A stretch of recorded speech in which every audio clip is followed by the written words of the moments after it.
Bien, 9:48. Hoy ingresará a la Cámara de Diputados el polémico proyecto de control de identidad preventivo. Bueno, esta iniciativa permitiría realizar este procedimiento a partir de los 14 años de edad. Queremos conversar sobre esta medida en la comunicación con el diputado de la Democracia Cristiana, Daniel Verdesi. ¿Cómo está, diputado? Gracias por atender nuestro llamado. Hola, diputado, buen día. Hola, Sebastián. Hola, Verónica. Encantado de estar aquí.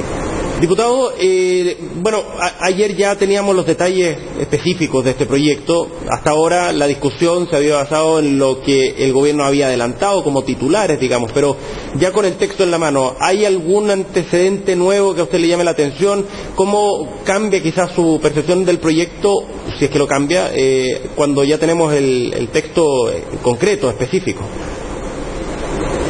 De lo que hemos escuchado del ministro Chato es que solo se limita el control de las vestimentas de los niños entre 14 y 18 años, lo cual no limita en absoluto la restricción a los derechos de los adolescentes y de los jóvenes.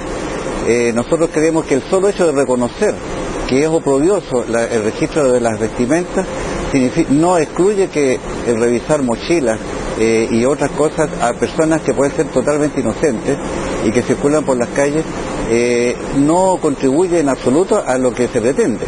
El control de la violencia debe ser analizado en sus causas, debe haber un registro, un mejor uso de los datos, una implementación de verdaderos programas de prevención del delito.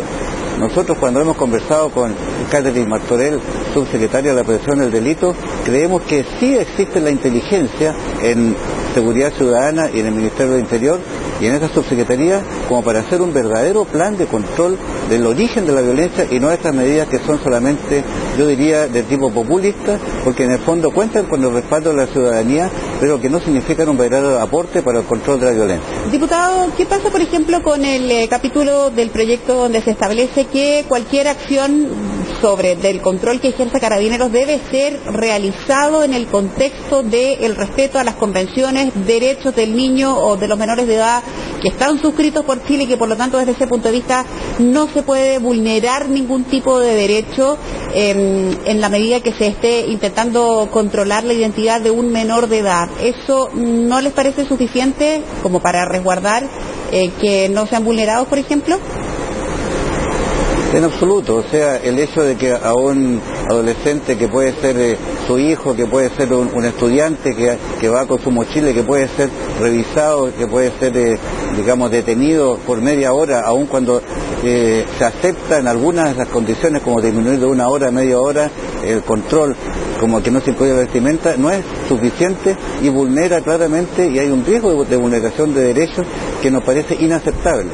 Por ello es que yo creo que si hay diálogo con el gobierno tenemos que conversar sobre un verdadero plan de reducción de la violencia, hacer grandes políticas de Estado que realmente nos vayan al origen de lo que es la violencia y la delincuencia.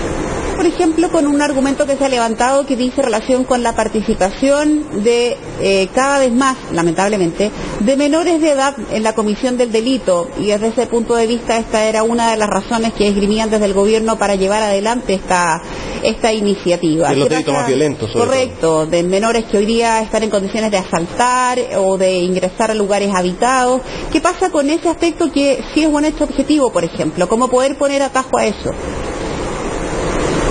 Esos menores son las víctimas también, son utilizados como soldados por adultos delincuentes, quienes son los responsables y los que deberían ser aumentar las sanciones hacia esos adultos que utilizan a menores de edad para cometer delitos.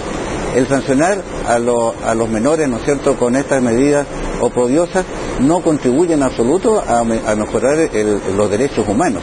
Por eso es que, en mi opinión, creo que sí debe ser considerado como un hecho grave el aumento de la delincuencia juvenil y de menores de 18 años, pero con un enfoque diferente, preventivo, social, integrado. Es decir, no podemos seguir... Diputado, pero por ejemplo, ¿qué pasa con la posibilidad de hacer el control sobre ellos y que ellos fueran no necesariamente sancionados, sino que a partir de esa información poder llegar a la cadena que permita entonces alcanzar, como decía usted, los cabecillas de ciertas bandas y aquellos que utilizan a estos menores para la comisión de delitos, por ejemplo? Existen formas en las cuales se puede hacer eso sin dañar el derecho de los adolescentes y de los jóvenes, porque tenemos que tomar en cuenta que así como existe este porcentaje en aumento de delincuencia y del uso de niños como soldados en el fondo de la delincuencia, y sobre todo cuando hay drogas en especial, no debe significar la disminución del derecho de millones de jóvenes que no son delincuentes y que serían objetos igual de posibles y que va a afectar efectivamente a los que son más pobres, a los que tienen no va a afectar, digamos, en las comunas más acomodadas, y por eso es que hay que tener mucho cuidado con hacer medidas que restrinjan los derechos, sobre todo en forma discriminatoria. Ahora, la evaluación que se hace respecto a la aplicación hasta ahora del control de prevención de control preventivo de identidad, ¿no le parece que son datos que muestran que en general se ha aplicado de manera correcta cuando hay un porcentaje marginal de los más de 4,5 millones de controles que se han realizado? Hoy un número marginal de reclamos por la forma en la que se ha aplicado el control. ¿No es eso una garantía suficiente para ustedes, diputados? Justamente ese hecho demuestra de que el buen accionar de Carabineros no está centrado en cambiar este tipo de normas, sino que en el criterio y el buen criterio que tiene Carabineros. Yo tengo experiencia en lo que hace Carabineros, por ejemplo, en el control de delincuencia, porque trabajé en un hospital donde los llevaban. Y muchas veces el accionar de Carabineros, cuando era prudente y como lo hacen habitualmente, no produce mayores problemas. Yo creo que ellos tienen armas suficientes para hacer estos controles sin intervenir en los derechos de las personas. Pero por lo mismo, ese argumento, entonces, que usted interpreta que ha sido, digamos, una evaluación relativamente positiva, reforzaría la postura del gobierno en cuanto las aprehensiones porque se pudieran vulnerar ciertos derechos no estarían sustentadas en la evaluación que se hace hasta ahora del control preventivo, porque los reclamos, le reitero, han sido muy pocos en relación a los más de 4,5 millones de controles que se han realizado. No todas las acciones del Carabinero han sido adecuadas. Yo tengo que mencionar que yo me refiero al Carabinero que habitualmente está en las poblaciones, no a los grupos especiales, no a los que han tenido acciones que a veces intervienen cuando hay desórdenes, los cuales podrían incurrir en severas faltas al derecho internacional. Por eso es que me refiero yo en general a lo que es el accionar habitual del control de Carabineros, que habitualmente se trata de una persona que es y que está más en contacto con la gente. Por eso es que en esto hago una diferenciación entre lo que son los grupos especiales y el accionar de Carabineros. Bien, diputado, una de las cosas que también queríamos consultarle tiene que ver con cuánto cree usted que es posible flexibilizar, acudiendo a un punto que mencionaba usted al principio de esta conversación, y es que la ciudadanía en general parece tener bastante sintonía con esta medida. Y en otras iniciativas hemos visto cómo tal vez los parlamentarios o el Congreso ha tenido que flexibilizar y cambiar un poco su postura, porque finalmente han sido los ciudadanos los que han presionado para llevar la discusión por un cierto camino. ¿Usted cree que hay posibilidad de flexibilizar en eso? Sí, yo pienso que primero las grandes políticas de Estado no pueden estar orientadas solamente por encuestas, sino que por grandes ideas políticas y grandes ideas conductoras de los países. Y lo que tenemos en la representación del pueblo, también tenemos un rol conductor, un rol de liderazgo y un rol de orientar las políticas.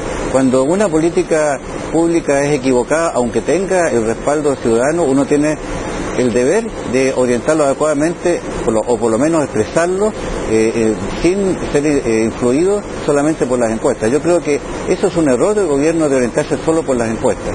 Creo que los países se construyen bajo grandes ideas políticas. Bien, diputado, queremos agradecer mucho estos minutos de conversación. Que tenga un buen fin de semana. Muy amable. Gracias a ti, Sebastián.